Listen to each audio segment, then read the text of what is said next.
There we go. Hello, YouTube. Welcome, everybody. Let me get TikTok, and TikTok's actually ready to go. And then we are set. Woo-woo. All right. TikTok is live. Excellent. Mirror your video. Bam. All right. Excellent. Excellent. Hello, all. Welcome, everybody. Welcome to Fantasy Island. Anyway, how are we doing today? Now I put on a short sleeve shirt and now I'm feeling like I'm still too warm. It gets warm in the afternoon here now with the sun coming in, which is nice, but like a little too warm for my taste. Oh, well, what do you do? Anyway, welcome everybody. I'm John Aravosis. This is my show Monday to Friday, 6 o'clock Eastern. Thank you for the gift already on TikTok. We talk about the latest news from Washington. We talk about the latest news from Ukraine. So we'll start with the DC stuff and Trump and company, and then we'll move on from there. But welcome, folks. I'm trying to think what else. Anything? Nothing else really to get rolling. My mic, that's true. Okay, microphone would be good. Let me plug in my good microphone for YouTube or TikTok. Sorry, YouTube, you already got my good mic. So does Discord. Hang on. Come on. There we go. There we go. All right. Now it should be working well. I didn't use the mic at all, not even a new mic, Sarah. I didn't have my good mic plugged in. Thank you, Shannon, for subscribing. Now the good mic is plugged in, so it should be sounding good on TikTok. There we go. All right. Welcome, guys. Thank you, Jen. Thank you, Pedro. So welcome, guys. I may go down to my T-shirt again. I'm actually warm. I don't know. I have shorts, too. Well, we'll see as the show goes on. It's this very weird time of day when the sun comes in that it starts to get warm in here, and it's kind of weird because it's like it's 50 out, but my apartment is probably like up to, I'm actually going to put on the fan. My apartment's probably up to like 73 already. It's like, it gets very warm in here, which is nice in a way. Thank you guys for the TikTok gifts, which is nice in a way. Yeah, it's 72 already, but like at the same time, not nice in a way. Like it's just a little too warm. All right, I got the fan on. That should help. Anyway, so welcome, guys. We'll start with the Trump news, then move on to Ukraine. As always, do follow me on TikTok, YouTube, etc., Discord. It helps to follow, of course. What else?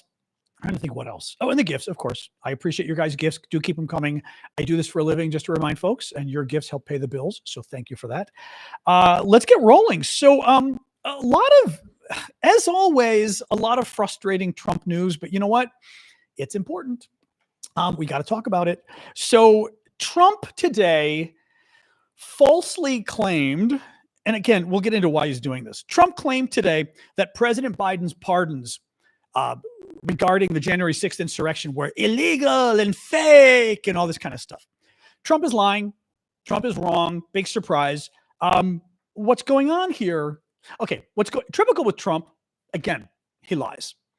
So you always have to kind of go beneath the surface and say, okay, what's actually going on with Trump? What's going on with Trump is planning to harass anybody who investigated the January 6th insurrection, which is really scary.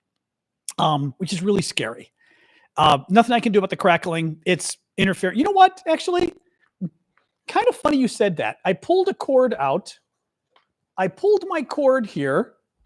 Sorry, real quick, guys, but there's some crackling on YouTube. Is Discord getting crackling or not? Thank you for the gift there, Marcia.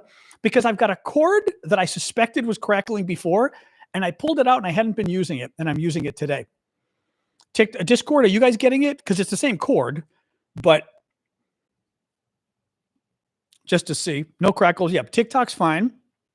The weird thing, but I think there's some interference that happens when you move it. Okay, so it's okay right now. Let's leave it then. If it's good, we'll leave it right now. Okay.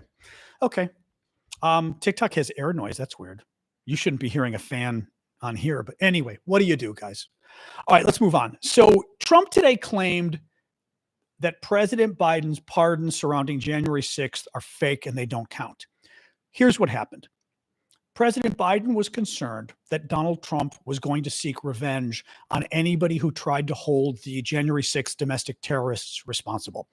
As you guys recall, on January 6th, 2021, a crowd of several thousand people, Trump supporters, attacked the U.S. Capitol building here in Washington violently.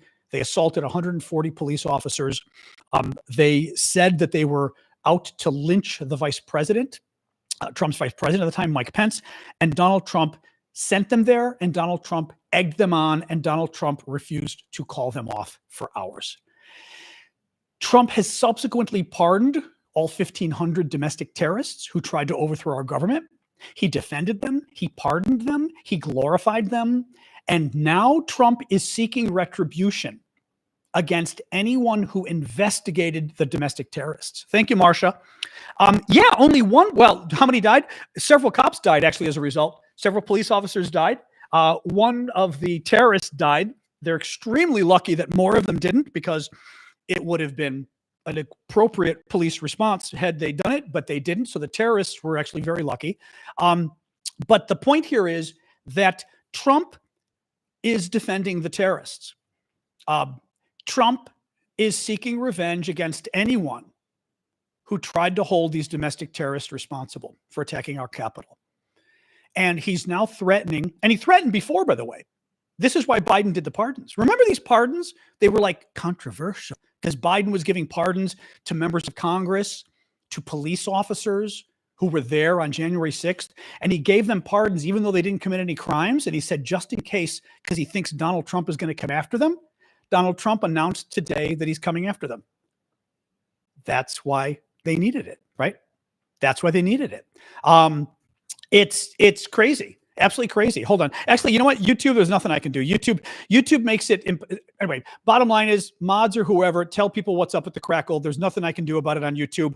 Once YouTube gets going, it doesn't let me change any settings. I don't know why. So I can't even change the audio on YouTube. It's stuck the way it is. So actually, I'm looking at one thing. Let me move stuff around a little bit, because sometimes I've got a lot of tech behind my computer. All right, I moved that stuff. Sometimes I think the tech interferes with itself a little. All right, enough of the crackle because it's thrown me off, but I appreciate you guys filling me in on it, but there's nothing more I can do about it. So Biden was worried Trump was going to go after anybody who investigated the domestic terrorists. And Trump announced today he is. Trump claimed he's going to go after members of Congress who investigated January 6th and going to go after others. And that's why he claimed the pardons didn't apply. Thank you for the gifts, by the way. Thank you, Liz. And thank you, Stacy, and user 736. That's why Trump today claimed the pardons don't apply. He's lying, by the way. Trump cannot remove a pardon. Literally, the president's pardon power is almost inviolate. It is almost 100%. The only way, probably the only argument you could argue against a pardon would be if it were a corrupt pardon, meaning if there were a quid pro quo, if the president made the pardon because somebody gave him $1,000 to do it. That might, and by the way, it's not clear it would, that might make the pardon be illegal. Maybe. Otherwise, pardons are sacrosanct. There's nothing Trump can do. Trump can't get rid of them. Trump brought up a bunch of lies. He claimed Biden didn't really know about it. Doesn't matter. I mean, it's not true, but doesn't matter. He used an auto pen. What a lot of politicians do, because they can't sign 10 million documents. They've got a machine. Now I don't know how the machine works, but in the old days, it was this really cool machine that would sign documents for them with their signature. It's called an auto pen.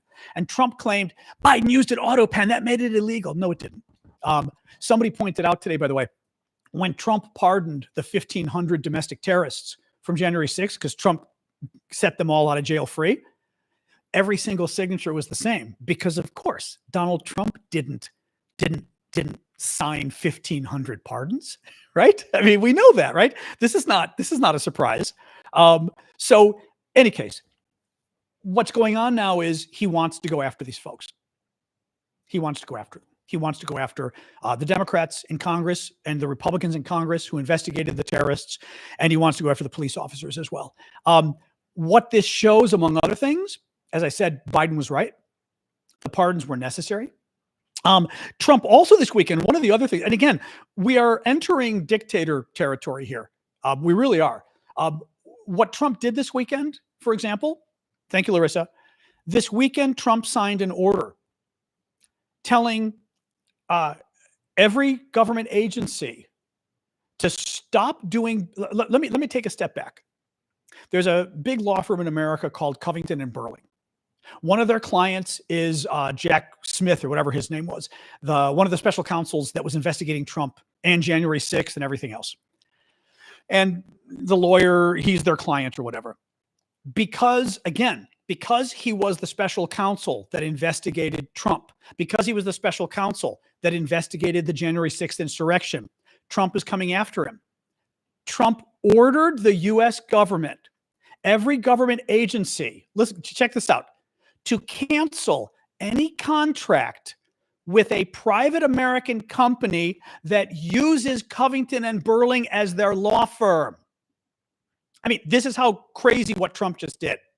He ordered the US government to cancel, every agency to cancel any contract with any American company that uses the same law firm, which is one of our top law firms.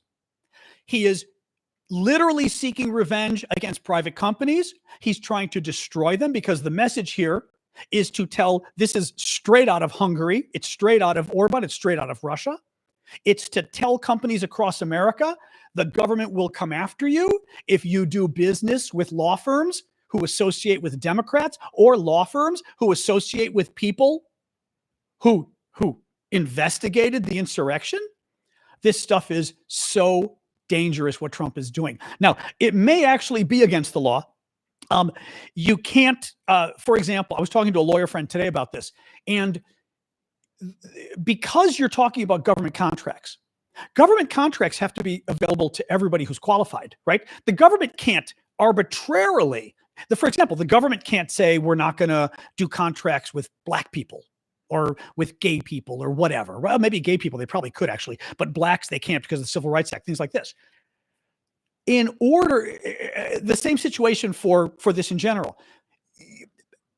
I'm trying to think of how to explain this. Because we're talking about contracting with the government has to present basically a good explanation, a reasonable explanation of why they're not letting certain citizens contract with the US government. And it's one thing to say that citizen isn't qualified, right? We are looking for lawyers and that person's not a lawyer or something, right? You cannot say, we're not going to pick this person who's qualified, this firm that's qualified for this government contract because they've got a law firm whose politics we don't like. You can't do that. So the problem is what Trump wants to do. He wants to scare the company. Think about it. If you were an American company right now, you'd say, yeah, what Trump is doing is illegal. Yeah, what Trump is doing is dictatorial. But do I want to risk it? Do I want to risk losing government contracts? Right? If I were a private American company, I'd probably say, you know what? Let's not associate with that law firm that Trump is angry at. Yeah, it's illegal what he's doing, but we've got to make money. And we may not make money if we associate with that law firm. It is literally totalitarian, authoritarian, dictator style chill, where you're trying to scare people into doing, you're trying to preemptively scare people into doing things your way. It's horrible. I mean, no, this is what our country's become. Let me move on from here. The Trump this weekend shut down the Voice of America. It's another dictator-like thing he did. He shut down Voice of America. He shut down Radio Free Europe. He shut down Radio Free Liberty. He shut down Radio Marti. These are news services the U.S. government has had for decades. They were set up to basically counter the Soviet Union. They were set up to counter communist China. They were set up to counter the communist Cuban government. They were set up to basically counter the Iranian Ayatollahs.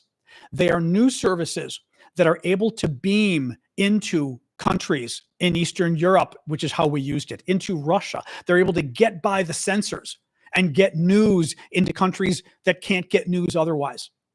Trump just killed them. By the way, they cost nothing. I mean, the amount of money these services cost will make no difference in the budget. They didn't do this for the budget. You know who's happy that Trump did this? Russia, Moscow. You know who else is happy Trump did this? Beijing, the Chinese government. The government in Cuba. And the weirdest thing of all is Iran, that Trump did this for Iran. I mean, it again, guys, it's so un-American. It's so scary what these people are doing. They're dismantling our country. They are doing things that our enemies will rejoice over. Voice of America and Radio Free Europe and Radio Liberty, Putin is thrilled. That probably is a good explanation of why Trump is doing it, right? Beijing is thrilled. That's a good explanation for why Elon Musk would do it. Elon Musk is always worried about selling cars in China, and his numbers went down significantly in terms of sales in China. So that could explain why Elon and Trump are doing this. It is beyond belief. It is absolutely beyond belief that you would cut. And again, this is like cutting AID, USAID, a program, one of the best programs the US government had. No corruption that we know of. They lied about the corruption. It was a program to help keep people alive around the world, to give drugs to people with AIDS, to give food to people who are starving, to help stop Ebola outbreaks from getting wider and hitting our countries. And they killed it. They killed it all. It's absolutely sickening. Now, interestingly, a French member of the European Parliament today suggested that America give back the Statue of Liberty. Statue of Liberty was made by the French, given to the U.S. I'd have to look again, 1890 or so, 1885. I'm trying to remember exactly what year. Very long time ago. I mean, kind of cool because when you look at how big the Statue of Liberty is, New York City, 1880s, Chaos is saying, yep. When you look at how big it is, it's in New York Harbor. I'm assuming everybody knows it's this gigantic statue that we have in New York Harbor that's welcoming immigrants, ironically. And the French member of parliament said today, I loved his actual statement as well. Listen to this. We gave it to you as a gift, but apparently you despise it. So it will be just fine here at home to bring it back. He also said that France was ready to welcome U.S. government researchers and employees who were fired in mass under the Trump administration. Quote, if you want to fire your best researchers, if you want to fire all the people who, through their freedom and their sense of innovation, their taste for doubt and research, have made your country the world's leading power, then we're going to welcome them. That's a brilliant move and a really freaky move. The French are saying, and honestly, if I were France and I were European, any country in the world, I would make special visa categories, and maybe they exist already, and lure the American scientists over and say, you know what? If Trump wants to get rid of America's top brains, take them to Europe. I mean, this stuff, again, it's horrific what these people are doing. It's absolutely horrific. It boggles my mind. Anyway, all right, let's switch over to you. Well, actually, we can talk a second. We'll do our usual. Let's talk a second about this news and then move over to Ukraine. All right. Oh, thank you, Christina. Dragonfire. Thank you. We had a dragon gift over at TikTok. Yes. What's next if he doesn't listen to the judges? We don't know. So this weekend, one of the things Trump did was actually the court case was before the judge at 5 p.m. I did not see what's happening now with it. Thank you, Tiger, for the gift. Thank you, Marsha. Thank you, Eddie. One of the things that, sorry, I just saw somebody complaining about the crackling again. Yeah, the crackling is a known problem. Nothing we can do about it. TikTok, YouTube's being evil today. We don't know why. Sorry, I'm trying to remember what you were saying. I looked at the crackling thing again. Oh, yeah. So Trump ignoring the judges. This weekend, a judge stepped in and told Trump basically invoked literally some national emergency legislation. It has only been invoked 2 times previously during war. It's only for war. Trump claimed, well, we kind of have a war. We're being invaded by Latinos, Trump claimed. And that's like an invasion. So it's like a war. This is literally what he claimed. So he invoked some wartime authority to basically ship these Venezuelan or whatever possible gang members. I'll get to that in a second, out of the U.S., but they did it without following the legal process. Up until now, we've been a democracy. You've got to follow a legal process when you just kick people out of the country. There's got to be a way of doing it. It's got to be justified, etc. And Trump invokes this law and does it. They go to the judge, and the judge says, no, you can't invoke that law. We're not at war. You need to stop right now. Stop kicking those people out. Any plane that's in the air, bring it back to the U.S. because they were shipping them to like El Salvador and other places. Any plane that's in the air, bring it back. The Trump people got together and decided not to listen to the judge. They didn't bring the planes back. So the judge told them to come at 5 o'clock, which would be an hour and a half ago. and to explain why they didn't listen to his order. The problem is there's not much the judge can do, because if the judge goes after them legally, Trump, his top officials, guess who has to enforce the legal judgment? Thank you, CER. Thank you, Sharon. Trump has to enforce it. The Trump administration Justice Department would have to enforce any court order from the judge. So if the judge were to say, I'm hitting you with a $10,000 fine, government official who didn't listen to me, Trump's Justice Department would have to enforce it. If the judge said, I'm throwing you in prison for contempt for a day or 2 or 5 or a week or whatever, or until you agree, Trump's Justice Department would have to enforce it, and he won't. This is why they keep talking about a constitutional crisis, because Trump is on the verge of basically ignoring our democracy ignoring democracy entirely. And I will, since we had a troll that kind of claimed this, thank you. Who was that? Flarica. Thank you. Cool name. Canadian with an interesting foreign name. Thank you for the gifts there, Melanie and Skizzle too. What the Trump people are claiming, which in classic dictator style, is, well, we don't think the judge had the authority. The judge is a dictator. We didn't think the judge had the authority to order that. Not the way it works. Thank you, JPT. Not the way it works. In America, you don't get to decide whether a judge is right or wrong. You go to court, you argue it, you appeal it. And another court will decide if the judge is right or wrong, but you don't get to ignore a judge's order or you go to prison. That's the way it works in America. And the Trump people, we just had a troll right now claim it. The Trump people say, but what the judge was doing was illegal. There's literally no such thing. You literally have, in America, in democracy, you have zero rights to tell a judge what he's doing is wrong and I'm going to ignore you. You ignore a judge and you go to jail, and you should. And that's what the Trump people are doing. They are so far ignoring the judge, and they're claiming, again, and the other thing they're claiming, and again, this is classic dictator language. J.D. Vance today. Well, basically, Vance admitted they were breaking the law, basically, but the people we were deporting were gang members. You want to defend gang members? Here's the problem. And this is kind of funny, actually. What J.D. Vance and the Republicans are trying to do is they're basically trying to put Democrats in a bad position, where Democrats are having to say, or not even just Democrats, anybody who believes in America and the rule of law has to say, whether or not they were gang members, you have to deport them legally. You can't break the law when you're deported. The U.S. government cannot break the law while deporting people, right? We're the good guys. We don't break laws. And what J.D. Vance is hoping is that people will hear that they're gang members and think, well, I don't mind breaking the law to kick out gang members. That's not a good thing. Second point here, which is actually kind of not funny, but funny. The Trump people also admitted, first they claimed it was like 280 gang members. And then they said, but we really don't know how many gang members there were. They don't know if the people they deported were even gang members. Thank you, Tony, for the gifts. So we're doing a dragon gift. They don't even know if these guys were gang members. I mean, they're trying to claim, no. It was okay to break the law. It was okay for Trump to break the law and kick these guys out because they were gang members, Trump claims. And then the Trump people admitted they don't really know if they were gang members at all.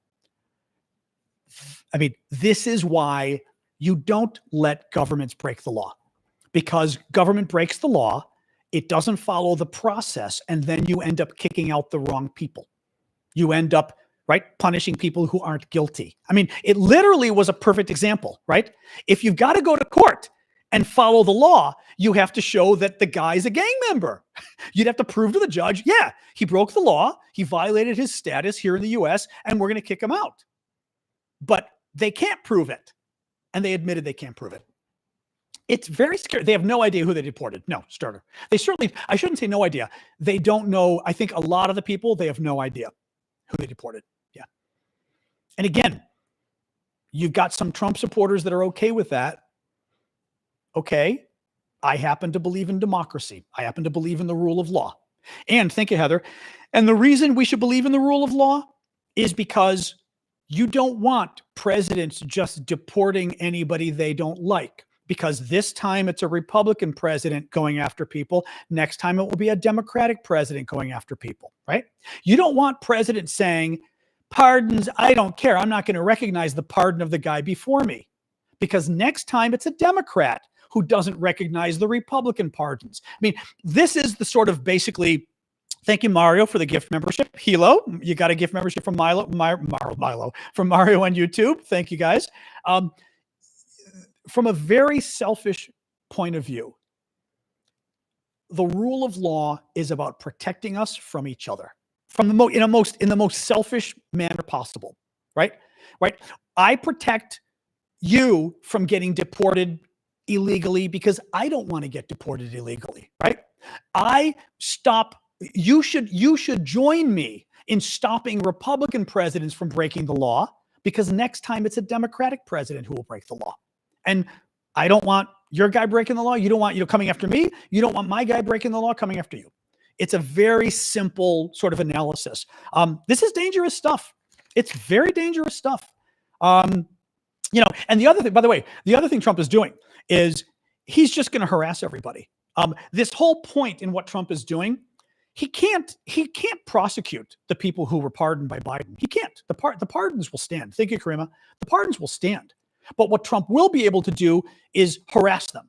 He will sic the Justice Department on them. He will drag them to congressional hearings. He'll drag them to testimony. He'll demand access to their bank accounts. He'll interview their children. He will drag them through the mud so that A, they're psychologically harassed. B, they've got to spend money. If the Justice Department, if the FBI wants interviews with you, now you've got to have a lawyer be with you in the interviews, right? So all of a sudden, all of the people that Biden pardoned have now got to spend tens of thousands of dollars on lawyers to defend themselves against charges Trump can't go after them on. But Trump controls the government, so Trump can still abuse the hell out of the policies and harass these people.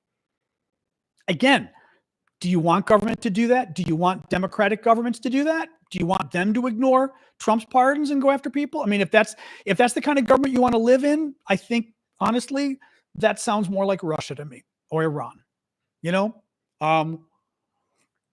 Renvi, you absolutely can. Renvi is incorrect. Renvi says you can't pardon someone who's not on trial. That is actually false. You can pardon anybody. You can preemptively pardon anybody. Richard Nixon's the most famous case. Richard Nixon was not on trial. Richard Nixon was not indicted, and he got pardoned when he stepped down from the presidency. So, and Darth, we do not allow trolls in here. We've got mods who are getting rid of the trolls left and right, but because we're a very popular show, and if you look at that little number in the corner, we've got 1,300 people live with us right now. It's not exactly easy to knock them out. We have Ash and Amanda and other folks who are knocking out the trolls left and right, but it's not easy. You're funny, actually, because usually we get people complaining and saying, why do you ban all these people? They usually don't say you're letting too many of them in. Yeah. But no, they get upset when we talk about tyranny. The trolls get very upset. So exactly. They do a great job getting rid of the trolls, actually. But it is funny because usually people complain that we're getting rid of trolls. You censored them. I'm like, yeah, you better believe we censored them. Anyway, let me see here. What else? We're going to talk about Ukraine in a second. I'm just seeing if there's more comments or questions on this stuff. Ram, I am sure Iranians have no problem with us. Your government clearly does. You have a very bad government, but Iranian people, I would suspect generally, yes. And Americans, honestly, we have a lot of Iranians here in the U.S., a lot of Persians, great people. Here in Washington, D.C., where I am, we have a huge Persian community in the suburbs. I went to law school with some friends whose parents came from Iran. We have a lot of Iranians here. Very wonderful, very smart, educated, very pretty people, I would say, very handsome people as well. But yes, the Iranians are, I would say, Americans, at least the Iranians we have here, Americans get along with them great. I mean, they are Americans, but we get along with them great. Your government, less so. But anyway, yeah, good to see you, though. I don't think we've had an Iranian here before that we've known about, or maybe you're abroad. In any case, what else we got? Can always count on you, Gunther, to say something I can't repeat publicly. So, that isn't the worst comment, but still, come on. Uh, all right. Yeah, Yemen, that's a whole other story. I'm sure the Yemenis are nice too, but the Yemeni government is not. Thank you, NJ, for the gift. All right. Let's move on to Ukraine news, okay? And then so the way the show works, anybody who's new, by the way, we talk about the Trump news, the American news, then we talk about the war in Ukraine, and then I open it up to sort of everybody, whatever you want to talk about. So we just did sort of the Trump stuff. Let's do the Ukraine stuff now. Hey, Alex from Norway. And then we will go from there. I do not own green. I forgot it was St. Patrick's Day today, but I don't own green. Being Greek, green is not one of my colors. We tend to be green to start with. And green on a Greek person, never a good look. Thank you, Mario. Another gift, this time Flying Medic got it. Excellent. All right, let's move on here. So it is day 1116 of Vladimir Putin's special 3-day military operation in Ukraine. Thank you, JPT. And yes, Flaka, I can speak Greek. Not as well as other languages, but decently. Trump is negotiating with Putin. So this was very scary news. We found out today that Trump is going to be having a phone call with Vladimir Putin tomorrow to negotiate Ukraine's future. Specifically, Trump is going to be negotiating about we believe, the Ukrainian power plant in Zaporizhia, nuclear power plant. What is disturbing about this is Donald Trump is, I don't understand this. He drives me crazy. So Trump is negotiating with Putin over the future of Ukraine. Okay. Couple problems here. If Trump is in the middle, let's pretend Trump is in the middle Trump does not represent Ukraine. We know that, right? Trump is not. Joe Biden represented Ukraine. Trump does not represent Ukraine. Trump, if anything, Trump is with Vladimir Putin, basically, right? Let's pretend Trump's in the middle. He's not in the middle. He's with Vladimir Putin. But let's pretend Trump was in the middle. If Trump was in the middle between Russia and Putin, between Russia and Ukraine, it would still be inappropriate because you can't have, here's Ukraine, here's Russia, right? They negotiate. Let's pretend they get to the middle. You can't have Russia negotiate with someone who's already in the middle, who's already half agreeing with Russia, half agreeing with Ukraine, because then they agree over here, right? You've got to have somebody who's equal to Ukraine negotiating with Russia. Trump is like all the way here with Russia, which means he'll negotiate to the middle. It's crazy. So Trump is talking to Putin tomorrow. He's going to be negotiating what happens to Ukraine's nuclear power plant. He may be negotiating the border. And again, Trump certainly acts like he's in Putin's pocket. How is he going to negotiate with Putin when he pretty much gives Putin what Putin wants? Trump has already made a ton of concessions to Putin when Putin hasn't. There's nothing else left to even concede at this point, right? Trump has already conceded Ukraine's giving up land. He's conceded Ukraine won't join NATO. He's conceded the U.S. will not join the military operation to defend peacekeeping operation. He's conceded lots of different points to Putin. It's insane that Trump is the one negotiating with Putin when Trump is already on Putin's side. It absolutely blows my mind. Absolutely blows my mind. So in any case, what else we got here? Let me see. British Foreign Secretary. The British Foreign Secretary said a couple interesting things today. First, he said the Foreign Secretary is basically like the Secretary of State, the Foreign Minister of the UK. He said the pause in U.S. intelligence sharing and military aid to Ukraine did not have a material effect because it didn't exist long enough. So basically what he was saying was that when Trump cut off military aid to Ukraine and intelligence aid, it didn't go on long enough for it to necessarily have an impact. That's good news. Oh, sorry, Lynn. Sorry, people reminded me Lynn had a comment. I saw that when I was talking. He just took Secret Service protection away from Hunter Ashley. Who the heck's Ashley? From Hunter Biden? I don't know who Ashley is.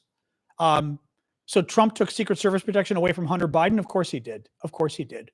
This is one of the things I already saw. NJ Patman was just a gift. I saw that. I already thanked NJ Patman for the gift. I did. I heard that one.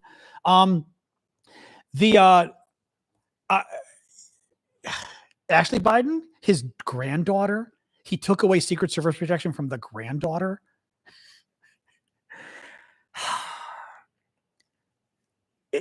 Again, the stuff Trump is getting away with is boggling my mind. He has taken Secret Service protection away from a number of former government officials who have been threatened with death by Iran, who Iran had actually plotted their assassination.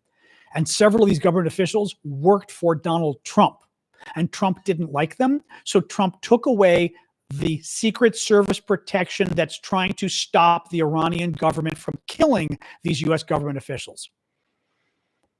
That is such a disgusting move that you would think it would cause a national outcry. Basically, suggesting you want these people to die is a horrible thing to suggest, right? And that is basically what you are suggesting when you take away the Secret Service protection in this kind of a situation. It's again, mind-boggling. I'm telling you guys, it never ceases to amaze me how bad. But I will tell you this. I'm going to go back to that. I always like to tell this story of a BBC interview I gave back in 2016. Trump had just won the election. BBC contacted me. It was like BBC Radio or something. Contacted me and wanted to interview me that evening as an American involved in the political process, whatever, about the impact of Trump winning. And they told me we were going to do the interview at like midnight or something. I said, okay, I'll stay up till midnight. I was in New York City. And we get to like 1:30 in the morning and they still haven't interviewed me. And I'm like, oh God. So they're still emailing me going, oh, we're still on. So finally they get me on the phone for the radio or my computer, whatever it was. And it's 1:30 in the morning. They had me waiting for an hour and a half at this point, right? I mean, crazy. By the way, Zerpachi doesn't have sound. Does anybody else have sound over on TikTok? I'm going to assume everybody else does since nobody else is complaining. If not, tell Zerpachi to leave and come back. Okay, just let her know to leave and come back if you would. So BBC interviews me. And instead of interviewing me at midnight, they put it off for an hour and a half. So it's 1:30 in the morning and I'm exhausted, guys. We just lost the election to Trump, the 2016, horrific, right? I'm exhausted, but I agreed to do the interview. I get on the interview with the BBC and it's me and you want to go eat sticks again? Go eat sticks. It's me and some American professor from some Northeast university or whatever it is. I don't know what it is. Anybody who doesn't have sound, leave and come back. Just tell them, guys. Of course, they may be scammers too. That's a good point. I didn't think of that the other guys were scamming. So I do the interview and they ask me, what do you think of all this concern about Trump and blah, blah, blah? And I told the BBC guys, I said, he's going to be a disaster. Yeah, they probably were spamming. He's going to be a disaster. I said, take him at his, mind you, I said this back in 2016. Take him at his word. He's told you what he's going to do. Believe him. He is going to turn on our allies. He is going to saddle up to America's enemies like Russia. Take him at his word. And this college professor jumped in and basically accused me of being hysterical or something, right? Oh, John, don't be so alarmist. We have and I think I'm recalling more now, even said some BS about, we have a system of government of checks and balances. Trump won't be able to do anything. And the BBC guy agreed with him. And by the way, I got to say like a minute of something and that's it. They kept me up till 1:30 in the morning. Okay. It's supposed to be midnight. They kept me till 1:30. I spoke for a minute. The other American professor said, oh, John, you're being silly. The BBC guy agreed and thought I was being silly and then said, okay, well, thank you, John, for joining us. And they continued with the professor. They hung up on me because I had suggested to the BBC in 2016 that you should take Trump at his word, that he was going to be a disaster. He was going to be a radical. He was going to turn on our allies and he was going to support our enemies. And you better get ready for it. And civil rights I mentioned as well. I remember at the time. And the BBC just dismissed me. Mind you, I stayed up till 1:30 in the freaking morning for this as well. It was an audio interview. I don't know where it is. It was a BBC radio thing. I totally called it, but I always like to bring it up, but I bring it up because it's sort of my mantra in talking to Europeans, other allies about Trump. Take him at his word. Believe him, right? Believe him. Take him at his word. If he, Maya Angelou's famous quote about, and I Googled the exact quote the other day, but it's something to the effect of, when someone tells you who they are, believe them the first time. Meaning, when a man lets you know who he is, believe him. Don't say, well, right? And we knew who Trump is for the last 8 years, and he's proving it again. Only because I still see Europeans going, or even people saying, do you think he'd really go after Greenland? Yes. Do you think he'd really go after Canada? Yes. Do you think he'd really invade Panama? Yes. Take him at his word, right? There is nothing to suggest moderation. There's nothing to suggest hyperbole, unfortunately, with all this stuff. It's very scary stuff. All right. Little more news here. Okay. Yeah. We were talking about the British Foreign Secretary. And a couple different stories here. So first, he was saying that he doesn't think the U.S. cutoff of aid to Ukraine had any impact, which is good. It didn't go long enough.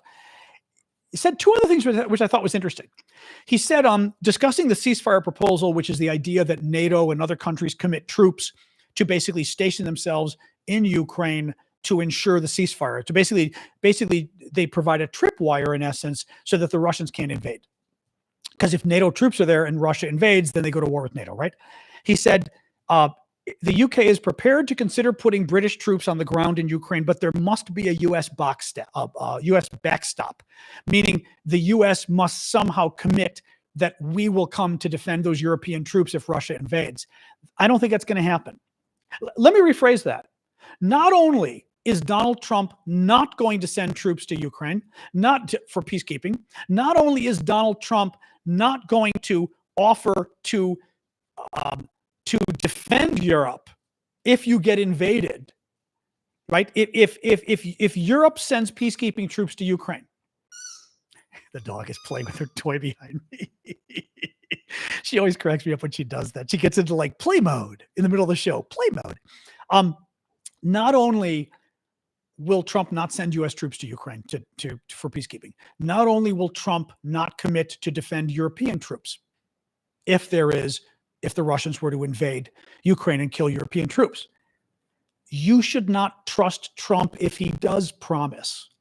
A Trump promise to come and defend NATO troops means nothing. It doesn't. I don't believe him at this point. I think for the next 4 years, NATO doesn't really exist for the next 4 years. You cannot take America's NATO commitment seriously. I don't think it exists right now. So, for Lammy to say that, I think, unfortunately, there's already like a little bit of a dissonance going on here, that the Brits think as long as, thank you, the people for the gift, that the Brits think as long as as long as Trump promises to come to their aid, he will. Again, come back to my, Maya Angelou quote, believe who somebody is, I got to get that quote down. What is it? Believe who somebody is? I've got this damn quote. I've got to pull it up. When somebody tells you who they are, believe them the first time. I think that's the exact quote. That's the first quote. It's horrifying. In better news, a significant number of countries are willing to provide peacekeeping troops to Ukraine, according to the spokesperson for the British Prime Minister. More than 30 countries, 30, are now expected to be involved in the coalition of the willing to support Ukraine. That's great. Among the countries being discussed, at least, Australia, Belgium, Bulgaria, Canada, Czech Republic, Denmark, Finland, France, Germany, Greece, surprised about Germany, Iceland, Italy, Latvia, Lithuania, Luxembourg, Netherlands, New Zealand, Norway, Poland, Portugal's good, Romania, Spain, Sweden, Turkey, Ukraine, and the UK. Surprised about the Turks too, actually. That would actually be very good if it were the Turks. Okay, and then a bad U.S. story, and then a bad Russia story. The U.S. has withdrawn from a multinational group created to investigate leaders responsible for the invasion of Ukraine. The International Center for the Prosecution of the Crime of Aggression Against Ukraine was created to hold the leadership of Russia along with its allies in Belarus, North Korea, and Iran, accountable for a category of crimes defined as aggression under international law. So this organization was created to hold the Russians, the North Koreans, and the Iranians responsible, okay, for breaking international law. Trump just pulled out of the organization. It's an organization that exists to hold the Russians, the Iranians, and the North Koreans responsible for breaking international law, and Trump just pulled out. Okay? Now, what this reminds me of, on Friday we learned that Trump has also cut all funding to a program at Yale University that is tracking Ukrainian children, thousands of Ukrainian children who were kidnapped by the Russian military. The Russian military and the Russians have been indicted for war crimes. Putin himself has been indicted for war crimes by the International Criminal Court because of this. Putin put out the order that the Russian troops were to kidnap Ukrainian children and basically take them, bring them back to Russia, and the Russians would then either sell them or give them away to Russians, and the kids would never even, well, the younger children would never even know they were Ukrainian. There's a famous case of, I think it was the Speaker of the Russian Parliament, the top guy in the Russian Parliament, and he adopted a Ukrainian baby that was 10 months old, and he bragged about the fact that they changed the birth certificate so that the birth certificate now says the kid is Russian, was born in Russia. This 10-month-old child will never know that he was born, he's a Ukrainian. His birth certificate will say he was Russian. They're never going to tell him. The Ukrainians say up to 20,000 children were kidnapped by the Russians and again, brought to Russia, brainwashed into thinking they were Ukrainians. I remember some of the stories from, I think it was Financial Times and some of the other papers. Some of the stories were, they've told you, because the kids weren't just 10, the kids are up to teenagers. They kidnapped these children, the Russian troops did, and they told them, for example, some of them they lied to and told them that their parents were dead when they were not. And I don't even know what's worse, telling them that your parents dead, or some of the kids, they told them, your parents know we have you and they don't want you. They gave you to us because they don't love you. Imagine telling a child that, right? I mean, so there's a group at Yale University that is the premier group tracking and hunting down these children. Trump and Elon Musk just defunded them. They just cut all the money for the group at Yale. Again, guys, this is not America. This is not democracy. I don't know what this is at this point. And we're only, 2 months. We're not even 2 months into Trump's presidency at this point. Trent, the number the Ukrainians estimate is 20,000 children that were taken. I don't know that we know. Certainly several thousand. The Ukrainians say 20, but they say 20. Who knows? Certainly several thousand. Yeah. But whether it's several thousand or 20,000, that I don't think we know. It's sick. Thank you, Oklahoma, for the bow knot. Please keep the gifts coming, guys. I always have to remind you. All right, now I have to remind you, but I forget to remind you. I do this for a living, and your gifts help pay the bills, so please keep them coming. TikTokers in particular, make sure to follow me, because I also don't tend to do that enough. So do follow me, and if you want, hit that little gift thing up there, the TikTok, that thing, exactly, the join my team. TikTok seems to like that. It increases the percentage of the gifts I get or something. But follow me too, because following is very important. I tend to do a video or two every day. Anyway, Amanda, interesting question from Amanda about Trump. Thank you for all the gifts there, guys, on TikTok. PG as well with the bracelet. Amanda says, why is Trump so much worse this time? Emboldened, able to get away with it, doesn't have to worry about re-election. I think a couple things are going on. Trump knows what he's doing this time, right? I think when you become president the first time, it takes you probably 2 years to figure out the job. Think about any job you have. I think it takes you a good 6 months to a year to figure out any new job you get. President, even more so. So first time, it took Trump a year or two to figure it out. Now he knows. So now on day one, he knows all the crazy stuff he can do. Second of all, this time, and I to some degree, the first time he picked a lot of sane people to be his top staff, right? I mean, the first time His Secretary of State was normal. Department of Justice, he picked a right-wing senator, Sessions. I would say Sessions wasn't crazy. He was a far right, right, far right, Republican, but he wasn't a crazy man. He wasn't anti-American. He believed in America. I think he believed in the rule of law. He was just far right. Like I said, Secretary of State was normal. Defense Secretary was pretty normal. Chairman of the Joint Chiefs of Staff was normal. Trump had a lot of people he appointed who were normal. And guess what those normal people did? They refused to do crazy stuff. Trump wanted the U.S. military to open fire on protesters, peaceful protesters outside the White House. He asked his chairman of the Joint Chiefs of Staff about it, General Milley. And General Milley said, no, we don't do that in America. Trump got livid. He got pissed, right? So this time, Trump is surrounding himself with crazy people, crazy guy at the FBI, crazy woman at the Department of Justice, Marco Rubio, not crazy at the State Department, but acting crazy, meaning Marco Rubio has just turned himself over to Donald Trump and is doing anything Trump wants. J.D. Vance, crazy. Mike Pence, not crazy.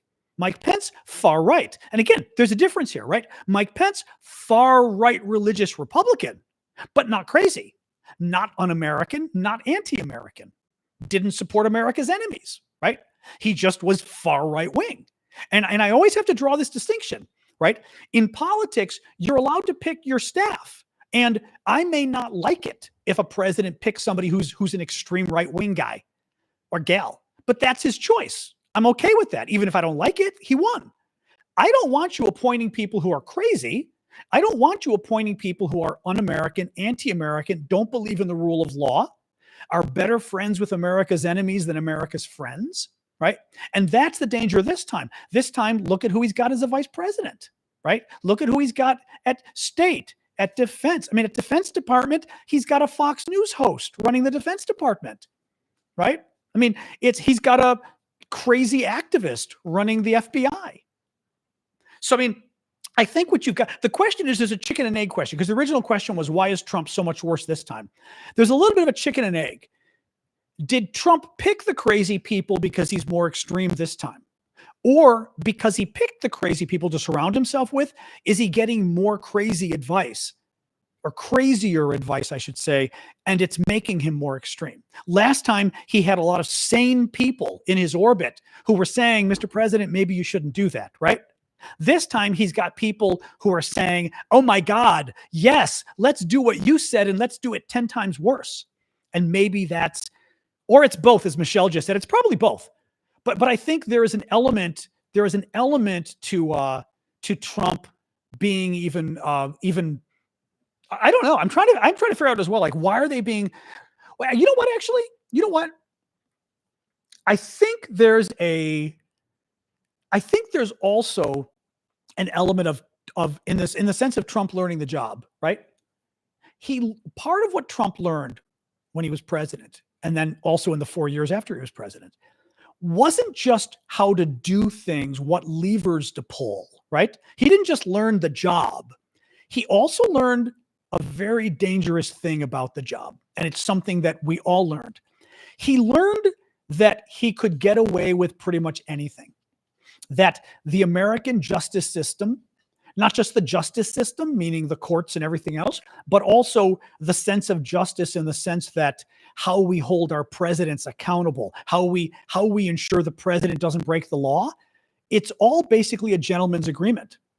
It's all basically the courts. For example, the Supreme Court backed him up on this, that the courts don't really have much influence over and jurisdiction over the president breaking laws, that it's got to be Congress, that the appropriate way to go after a president who breaks the law is to impeach him. But of course, as we learned, if it's your own party, they don't, even Democrats, if it's your own party, they're less likely to impeach you, right? Oh, dog wants water. I'm gonna give the water break and then we'll continue. I hear you, dog. All right. You have to interrupt me when I'm on a roll. Oops. All right, that's good for starters. 1 second, guys. All right. So what worries me with Trump today is I think he's more radical today than he was 4 years ago because he's learned how to work the levers of the presidency. But I also think in his first 4 years as president and then 4 years outside of president, Trump found out that the rule of law in America is very flimsy, that basically he could get away with murder and nobody would stop him. And I think once, I'm trying to think of an analogy. I can't think of what it would be, but once somebody who is prone to criminality, right? Once they learn that there's no police, they tend to do even more crimes. They say, wow, there's nobody stopping me. Okay. Right. And if my personal constitution is based on revenge and narcissism, if it's based on beating up people I don't like or people I think have wronged me and personally profiting, and I don't think there's any system of laws to stop me or to rein me in, I'm going to do it 10, 100 times more. So maybe the first time around, Trump also thought, you know what? I may not be able to get it. Here's the other thing. I may not be able to get away with it. The other thing I think that also influenced Trump, you have to think if part of Trump's psyche is based on grievances, and I think it is, right? And there's a sort of a narcissism, but it's not just narcissism. It's insecurity, right? So, you've wronged me and I'm going to come after you. Well, today Trump has a much bigger list of people who have wronged him.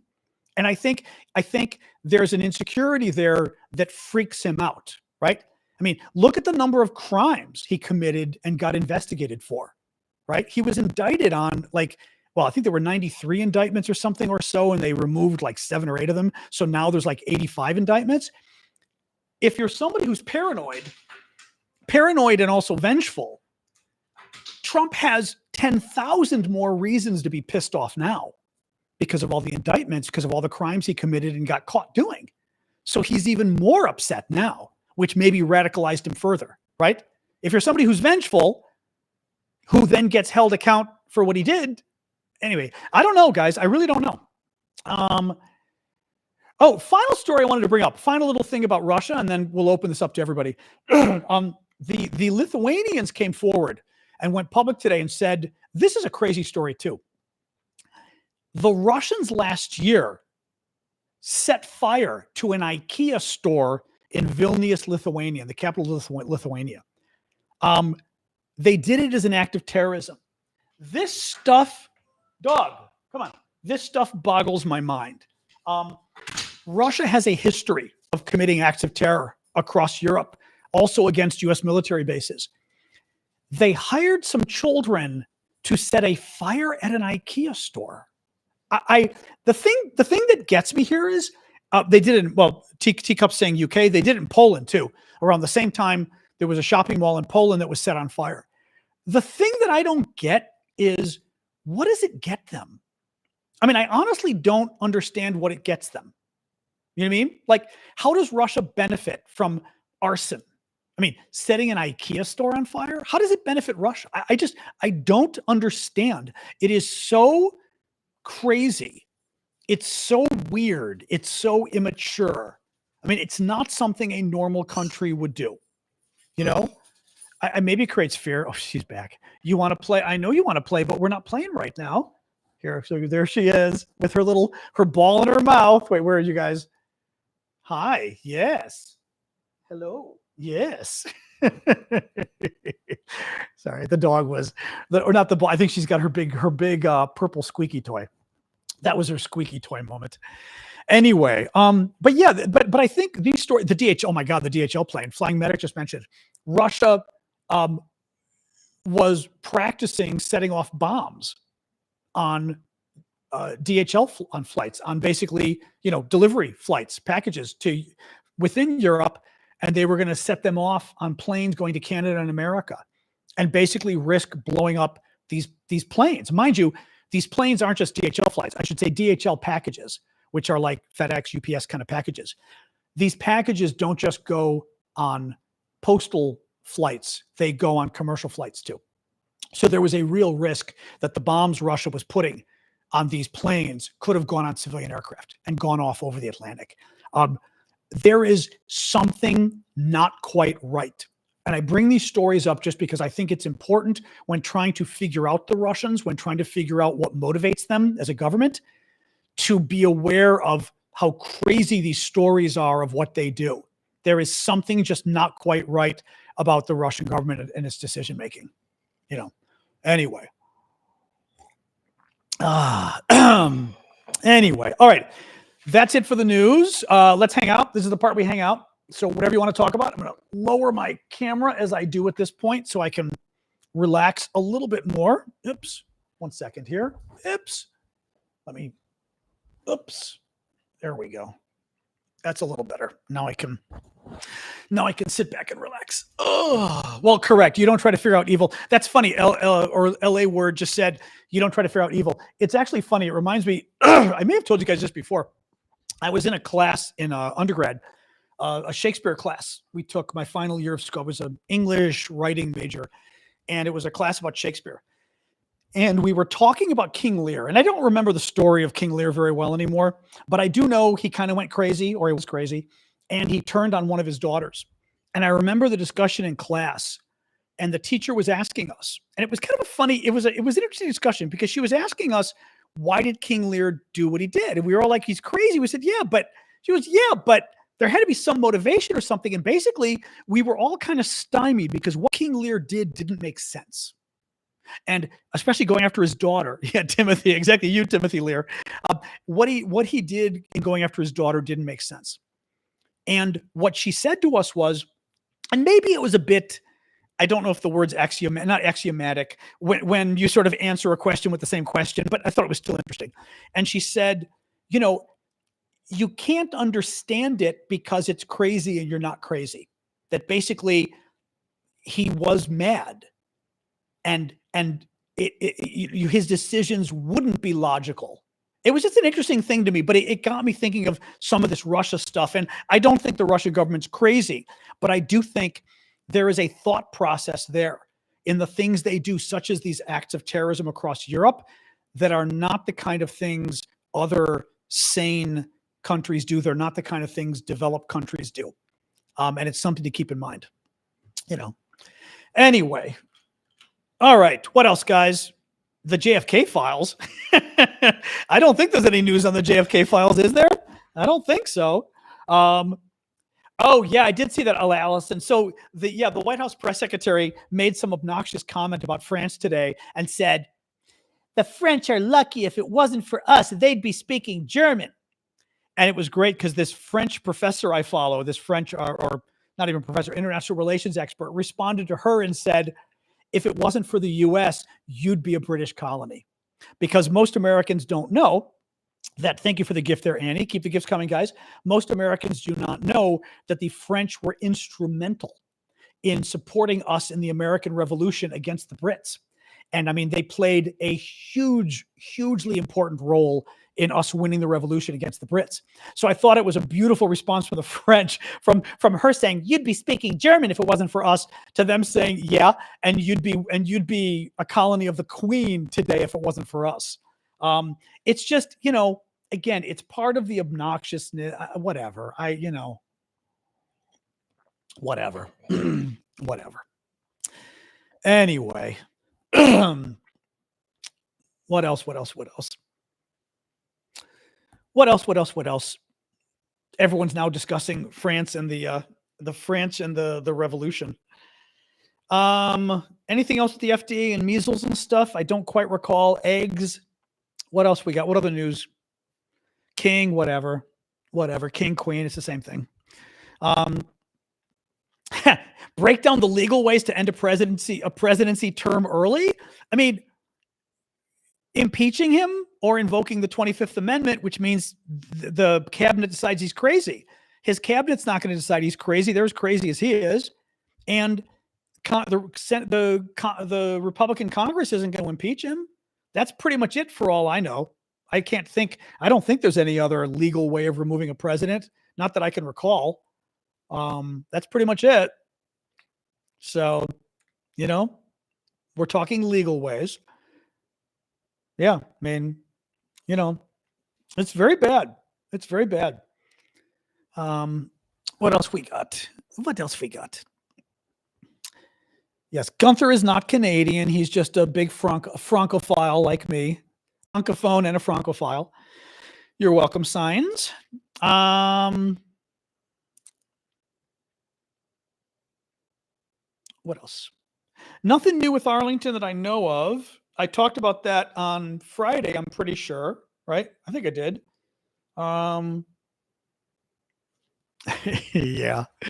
Oh, man. What else? I know my head's itching today, and my hair is like, I'm doing explosive hair today. I decided to I think it's long enough that I can finally spike it. So I'm trying. It's not easy because my hair wants to go all over. I have very thick hair. It wants to go everywhere, but I think it's working. So, I was never registered as a Republican, but I was a Republican. What else we got? Yeah, I saw that the other day. Australia decided not to do retaliatory tariffs. I mean, the advantages of doing that is negotiating and thinking that maybe the Americans will be nicer negotiating with you if you don't hit them back. Whereas if you hit them back, maybe Trump will be pissed. I don't know. I would think, honestly, Trump would respect you more if you hit him back, to be honest.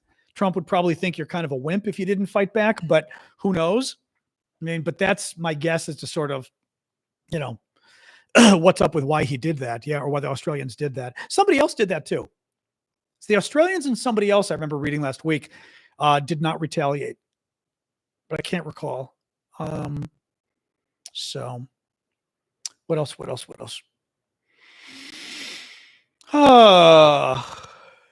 Excuse me. What do you think China will do? I'm not sure what you mean. Oh, they want to buy German VW factories. Well, if China were smart, it would move into everywhere around the world right now. I mean, Taiwan, take it, but also I'd go after Europe now. I'd see what I could do about establishing relationships with Europe. Sit back and laugh. Yes, that's part of what I would do if I were China. Yes, but I would also move in. I'd say U.S. just killed all of its international aid around the world. Let China move in and take over. Let's win these people for China. Trump wants to threaten the Europeans. Trump wants to show that America isn't a reliable economic partner. Let China be your economic partner. So if I were China, I'd be going crazy in Europe right now too. But meaning go and have summits, see if you can establish relationships, So I do not think there will be bigger protests because we are not a country that protests, not in the way the Europeans do. No. And protests don't matter anyway. I mean, they really don't. We'd get a bunch of people on the streets. So what? Why does Trump care? Why do the Republicans care? Now, I will say people are protesting by going and yelling at Republican members of Congress at their town hall meetings.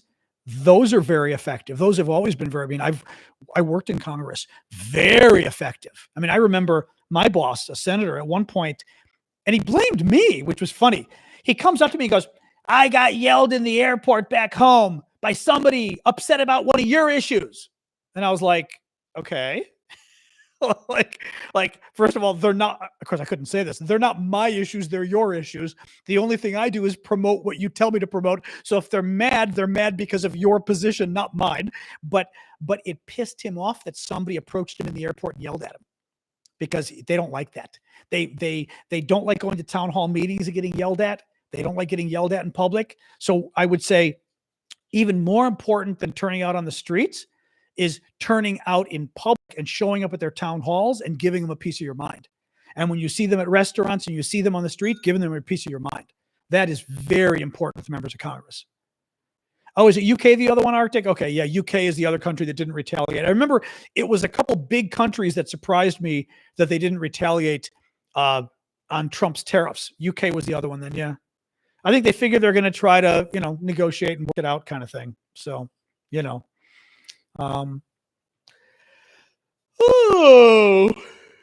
excuse me. Referendum. There are no such things as referendums in the U.S. There's no such thing. No, at the federal level. Oh. Yes, I don't. Maybe in other countries they've got that. We don't have anything like that. There's nothing. I mean, honestly, the first election that's going to really matter is going to be, the midterms, the elections in 2 years from now, or the end of next year, which are the congressional elections. Those will matter. But yeah, as Amanda mentioned, by the way, too, the Republicans, Republicans might have stopped holding town hall meetings because they were getting yelled at. The only thing is, in a way, that's good because the town hall meetings are the way they reach out to constituents and make constituents feel like they've got a voice. So if they're not holding town hall meetings, they're hurting their own chances of being reelected. So, that's good. Do I think we'll get another election? Yes, because it will be very bad things will happen in response if they call off the elections. Things that I'm not allowed to talk about on TikTok. But there will be a very strong reaction by millions of people in this country if they were to call off elections. And it would be very ugly. And I can guarantee you it would happen. So let's see. I'm sure Trump would love to call off elections, but let's see. And, martial law, let's see if the military would agree with him. I would hope the military would not agree with him. But we shall see. Oh,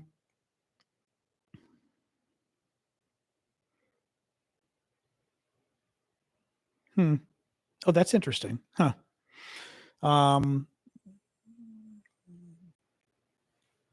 What else? What else? 2 years is too late, but we don't have a choice. There's no election for 2 years. I mean, congressional elections, whatever, but thank you, 6942. Yes, Obama cannot run again. That is correct. Buy a Tesla? Yeah, I don't think I want one of those German cars. World War II German car. I don't think so. What else? I'm on Blue Sky. I don't tweet a lot, but I'm on Blue Sky. What else, guys? Anything? It's still relatively early. No, 7:20, 7:17. Okay, we're already getting pretty late here. TikTokers, anything? Or YouTube or Discord? I mean, Arctic, I see yours. I don't know.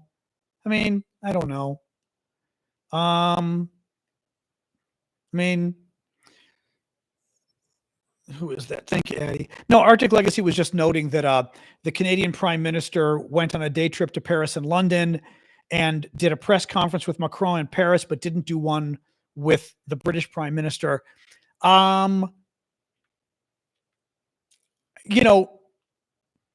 It's interesting, I guess, that he didn't do one. We also don't know whether the Canadian Prime Minister wanted to do it. I don't know. Maybe he didn't want to. I don't know. It's possible Starmer didn't have time for it. I don't know. I mean, I don't know. It's also what he's suggesting, though, which is possible too, is that the British Prime Minister didn't want to piss off Trump, so didn't want to be seen with the Canadians. I guess that's possible. Yeah. I mean, I don't know that we have enough information. Is it possible? Yes, that the Brits wanted to be a little bit distant. It's possible. Having said that, I thought it was a very good statement. I did see the statement they put out and the picture. I thought it was a good statement.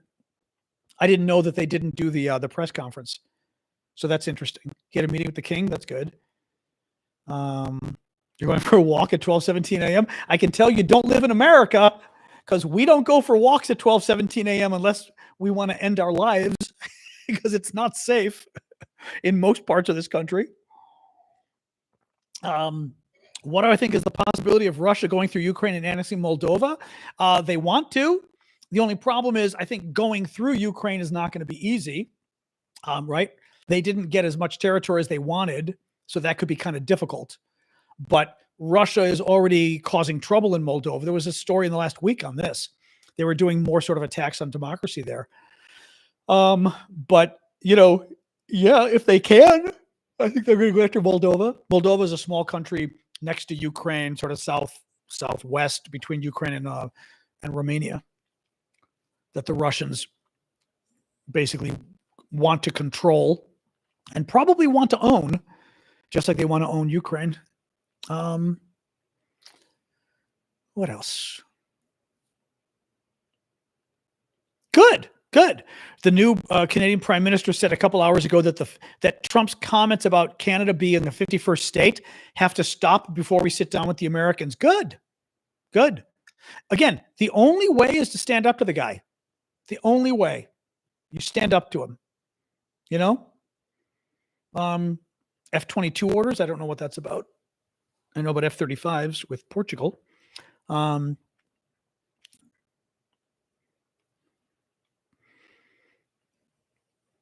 I mean, we do need mass protests, but I just don't see it happening here. Well, switching to third party is only going to be worse. Sorry, Joe was talking about switching to third party. I mean, if you want the Republicans to keep winning, vote third party. Yeah, I mean, the third party helps the party you're leaving. No, it doesn't help the party you're leaving. I'm sorry. A third party only hurts the party you used to vote for. So if you used to vote for Democrats, you vote third party, you're hurting Democrats. If you used to be a Republican, vote third party. Okay, sure, why not? At least you're not voting Republican, so that helps. But third parties in America don't accomplish anything. Schumer, the Schumer stuff, I don't know. The government shutdown stuff is complicated. Schumer is our Democratic leader in the U.S. Senate. The Senate is controlled by Republicans. The top Democrat is Chuck Schumer, U.S. Senator from New York. And basically, Democrats had a chance last week to kill a Republican sort of budget deal that was keeping the government open. They were continuing funding to keep the government open. And Democrats had to vote for it or it wouldn't have passed. And Schumer basically came around and supported it, and enough Democrats supported it, and, et cetera. There was real concern that if Democrats shut down the government, that it might blow up in Democrats' faces. Well, I shouldn't say Democrats shut down the government. If Democrats didn't vote with Republicans, that Democrats would be blamed. I'm very divided on this because I feel like the Democrats in Congress are not doing enough to stand up to Trump. Having said that, I also think, there's a good chance Democrats would be blamed if the government got shut down. But at the same time, what would Republicans do, right? What would the fearless Republicans do? If you needed to pass legislation like that, they would have grabbed you by the and twisted, So I don't know. I don't know. I mean, I'm divided, but I'm still, my gut feels like Schumer isn't doing enough, put it that way. But I get what he's talking about with a shutdown, but I still feel like Democrats aren't doing enough. Even though it's hard because you're in the minority, think of what Republicans would do. Republicans would not let us get away with this stuff. Thank you, Jay Shea. Keep the gifts coming, guys. And TikTokers, do follow me. Remember to follow me on TikTok. I always forget to ask that. You never know how long TikTok's going to be around for. We're still in that weird in between phase. You know what I mean? Where we're hoping it doesn't disappear on us again. What else? Oh man, I'm sorry, I'm yawning again. Thank you, PPF. I don't know what the latest thinking is on Democrats taking control of Congress. I know the Senate did not look good next time at all for Democrats. The House, I don't know if anybody's been talking about that yet. But the House is very close, obviously. I mean, there's only a few seat difference between Senate Democrats and Republicans. So it's possible if they piss off the American people, especially if the economy doesn't do well, that Republicans could lose in the midterms. Trump hasn't said anything about TikTok. I don't think he has. The only thing is Trump's little deal runs out in 3 weeks or 2.5 weeks. His little extension of the deadline or whatever for TikTok. Now, he could just extend it again, right? But it's coming up again in a few weeks. Yes. This whole, April 5th, Ash says, yeah. I remember it was like, well, that's about 2 weeks. Yeah. 17th. Yeah. Basically. A little more than more yawning. Stop it, people. I don't know if there's anything new on the Oracle thing. There was talk about Oracle buying TikTok. I don't know if there was anything new about it. Is that a new? Well, let me Google and see. I did not see anything new on the TikTok front, but I am happy to look. One moment here. See, the sun went down. At least now the temperature is moderating in my apartment, at least. TikTok. And of course, it pulls up TikTok.com. I did not ask for TikTok.com. I asked for TikTok. Let's see. News. Oh, here you go. White House seriously considering deal from Oracle to run TikTok. The software company Oracle is accelerating talks with the White House, this is from a day ago, on a deal to run TikTok, though significant concerns remain about what role the app's Chinese founders will play. Vice President Vance and National Security Advisor Mike Waltz, the two officials tasked with shepherding the deal, are taking the lead in negotiations. It comes amid ongoing warnings from congressional Republicans, blah, blah, blah. One of the three people familiar with the discussions with Oracle said the deal would essentially require the U.S. government to depend on Oracle to oversee the data of American users and ensure the Chinese government doesn't have a back door to it, a promise the person warned would be impossible to keep. If the Oracle deal moves forward, you still have this algorithm controlled by the Chinese.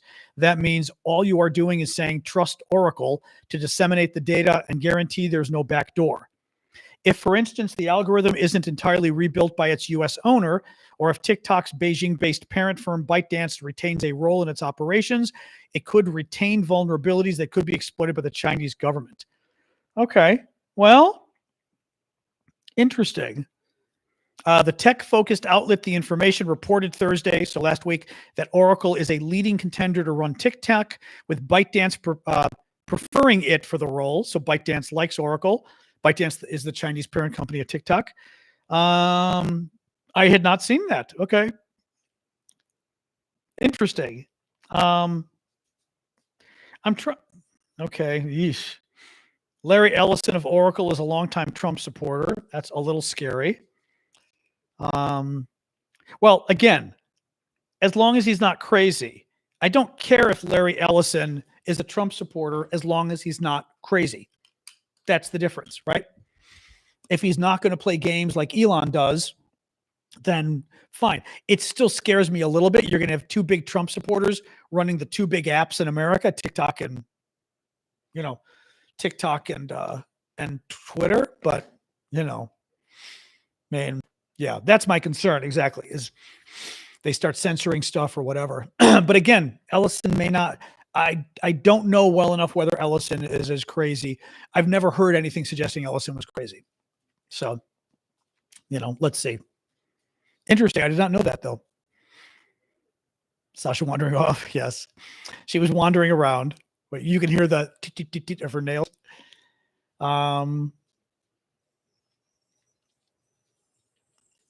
What else? Oh, she's got her toy. I heard that. Yep. I heard that. Hi, what's up? I'm not chasing you. I went to pet her and she jumped. She went back like, "Who are we chasing now?" I'm not chasing you. The dog, my crazy dog. Impeachment or removal from office. There's no possibility at all of him being impeached because it would require a Republican Congress to impeach him. That's never going to happen. Sadly, but never going to happen. I will say Trump's looking old. I'm very curious as to how well he's going to hold out for 4 years just based on his health. He looks awfully old. But I'm saying, like, looking at him again today or yesterday, yesterday actually, he was like in an airplane making a comment about something, and I was like, damn, he's looking old. The problem is his replacement, J.D. Vance, woo, right? So I don't know that J.D. Vance wouldn't be just as crazy as Trump, So that's a little scary.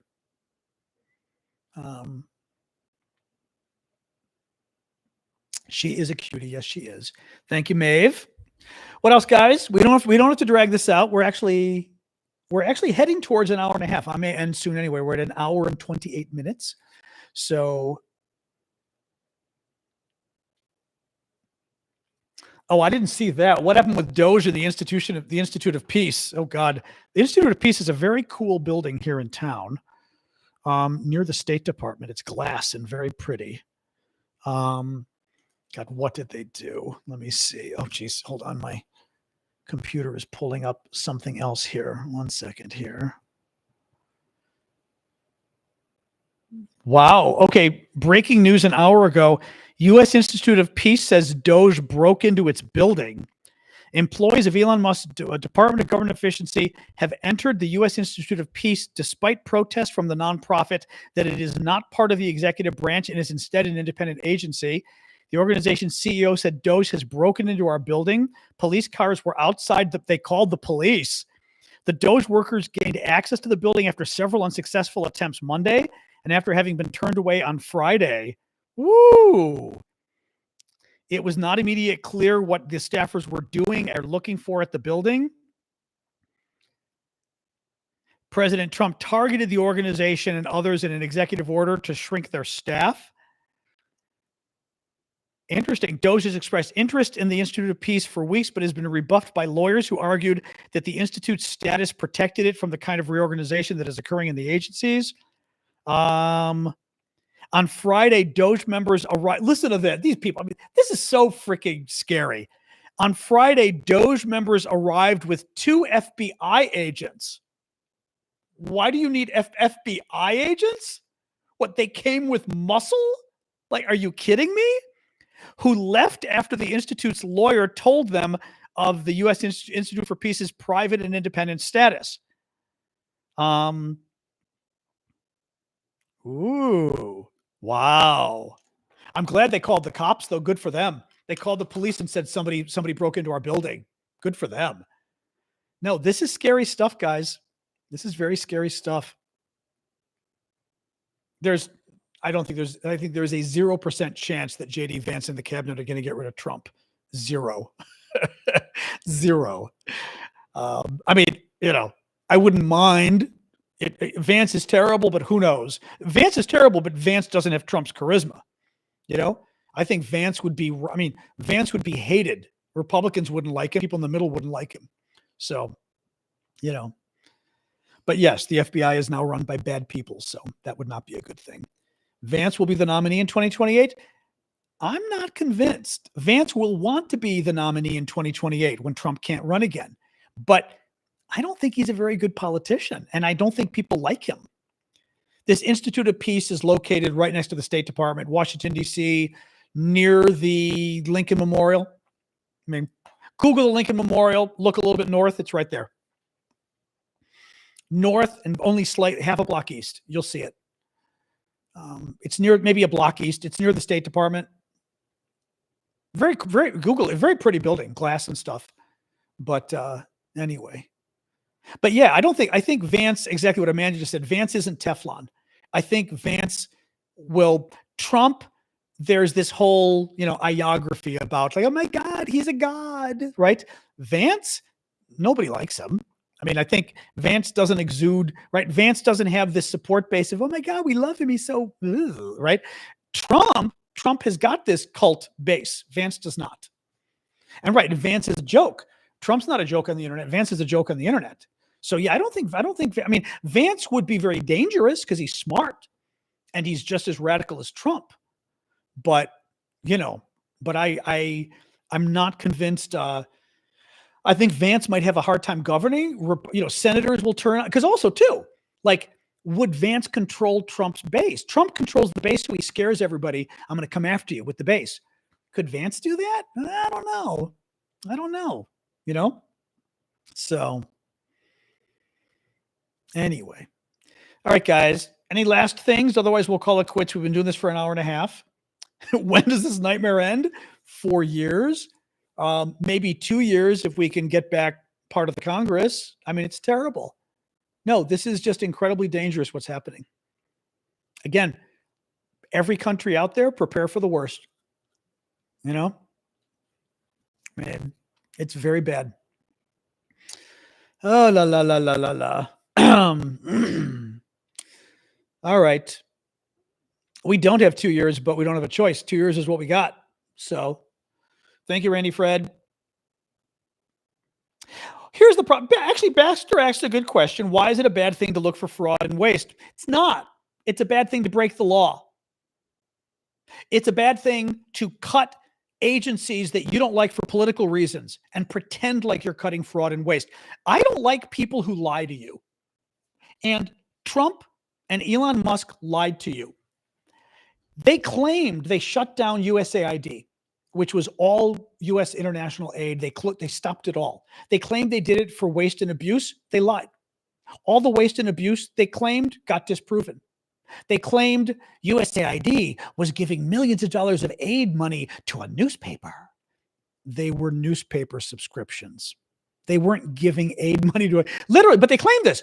They took a grant for a poor country and they gave it to a newspaper instead. No, they literally bought newspaper subscriptions. Trump claimed, oh my God, the corruption of USAID. They had a program. They had a program to promote tourism in Egypt. The Trump people didn't tell you it was Trump's program. It was created during Trump's administration. Trump's White House bragged about the program, issued a press release about it. They still have the press release. They also didn't tell you that promoting tourism in Egypt is the number one thing a development agency should do. Tourism is the number one economic growth engine in Egypt. It's the main part of the economy. If you're trying to help Egypt develop and become a developed country and not be a poor country, you would help tourism. So even in that way, they lied to you, making it sound like, why would you help tourism? You'd help tourism because it's the number one part of the economy. Also, and it was Trump's program.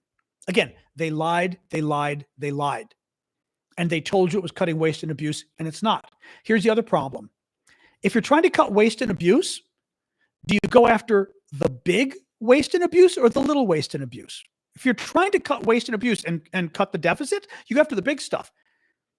USAID is like this much of the budget. They killed Radio Free Europe and Voice of America this weekend. Even smaller part of the budget. These parts of the budget just don't matter. But again, they're not. By the way, USAID, and Democrats don't bring this up, and I don't know why. They didn't go after it for waste and abuse. Stephen Miller, who's a top White House aide, admitted why they went after USAID at the beginning. Nobody quotes him. I saw him on TV talking. Like a month ago, Miller goes, USAID? There was a study. I think he's lying, but listen to his reason for going after USAID. Again, Trump's top White House aide. There was a study. 98% of the staff at USAID gave money to Democratic candidates. Stephen Miller, top White House aide in charge of all of this, admitted that. I don't think he's telling the truth. Thank you, Dragonfly. I have a very hard time believing 98% of people gave money to a political campaign. I think most people don't give money to political campaigns. But let's pretend it's true. So you mean you didn't cut AID to go after waste and abuse? You did it because most of the staff were Democrats? That's interesting. I thought you said you did it to cut waste and abuse, right? Being a Democrat doesn't make you wasteful or abuseful, whatever the word is, abusive any more than being a Republican does, right? They went after these agencies because they think they're liberal. Only liberals want to help starving people in Africa. Only liberals want to stop Ebola. Only liberals want to help people with AIDS, which literally USAID was doing. Like, I'm forgetting the exact number. It's something like, I don't know if it's maybe 500,000 people with AIDS that they were helping with drugs. Only liberals, they think only liberals want to do that. That's why they killed it. It wasn't to stop waste and abuse. So that's the problem I've got here, is that you're being lied to. If Trump and Elon Musk were actually going after waste and abuse, I'd be fine with that. Somebody should go after waste and abuse. But if they were really going after waste and abuse, they wouldn't be lying to us.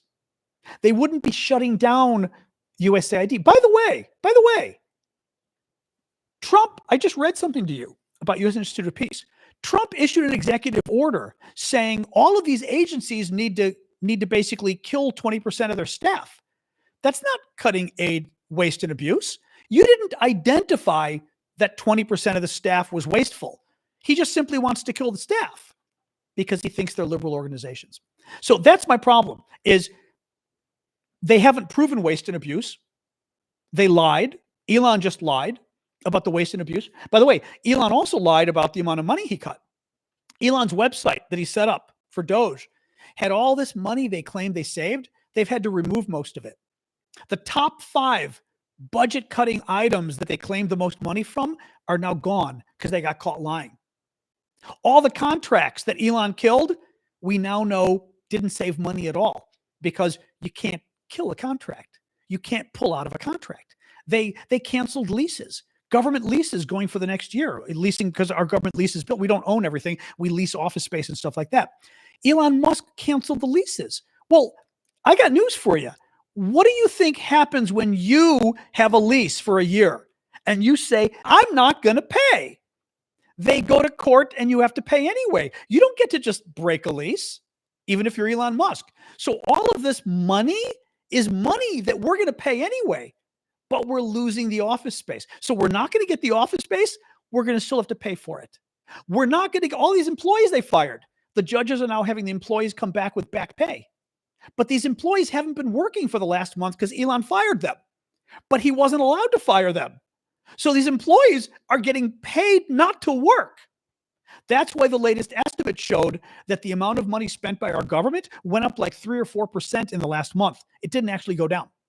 So just to answer your question again, that's why I have a problem when Republicans say, why do you have a problem with waste and abuse, with going after waste and abuse? Oh, I have no problem going after waste and abuse. I want people to go after waste and abuse. What I don't like is people who lie to you and claim to be going after waste and abuse, and they're actually doing a partisan agenda. They actually just don't like helping people with AIDS. They don't like helping starving people in Africa, right? That they don't like Social Security. They don't like Medicare. Elon has admitted repeatedly, Elon hates Social Security. He calls it a Ponzi scheme. He did again recently. Elon wants to cut the Social Security agency. They've already cut the phone line. There was a phone line for seniors to call in because seniors notoriously are not good at using the internet, right? I mean, any of you who, we all have parents and grandparents, we know what, right? You know what I'm talking about. They had a phone line so that old people could call in who just aren't good at the internet for help. They killed it. They killed it. I mean, yeah, that's the problem here. This isn't about waste and abuse. It's about a partisan agenda. They don't like government and they want to dismantle the government. And it's very bad. And you can Google it and you'll see that every single thing I told you was true. You know, it's sad. Anyway, it's very sad. Anyway, yeah, that didn't happen either. So yeah, there was no, well, Kevin, I'm not sure what you're talking about, but Elon also lied about that. Elon claimed, it was a total lie now, we know. Elon claimed there were, what did you say, thousands of people 150 years old getting Social Security. No, there aren't. There wasn't one. There were none. This was a story from, but that's because Elon's like new to this. Elon keeps thinking he's finding stuff. Oh my God, look what we found. Yeah, that was a story from 10 years ago. 10 years ago, there was like something about older people that were getting money that didn't exist or whatever. That doesn't exist anymore. It literally doesn't. Google it. Google it. They checked it. Zero. There isn't a single person in America allegedly 150 getting money. Zero. Val, I know this because I'm educated. Google it. I Googled it. That's how I know it. It's a very simple thing to do. You just say, you know what? I want to find the truth. And you search online and you find the truth. And what I found was that the fact checks had already looked into it. And there isn't a single person who's 150 getting a Social Security check. Elon lied. Actually, the thing with Elon is he might not have lied. He may just not care about the truth and he may not be very smart. Because this was a story from 10 years ago. So Elon could have like found the story from 10 years ago. Thank you, Randy Fred. And said, oh my God. And because Elon does this on Twitter too. Elon retweets crazy people all the time, spewing lies on Twitter. And he always gets called out by the fact checkers. They always find that Elon repeated a lie and he doesn't delete it. He leaves it up. So Elon is kind of famous for sharing lies and he just doesn't care about the truth. So yeah. So there you go. There you go. I mean, again, this is what we're not dealing with people who are sincerely trying to help us. We're not dealing with people who are sincerely trying to cut waste and abuse. They're partisan radical activists. They don't like Social Security. They don't like Medicare. They don't like veterans. They're cutting the veterans agencies. Boy, they massive cuts to veterans agencies. They just don't care. Well, I care and you should care. All right. Let's go, guys. It's been over an hour and a half. I'm going to go. Thank you for joining us tonight, everybody. Appreciate it. TikTok, Discord, Discord, YouTube. Discord's over there, but my camera's here, so Discord, YouTube.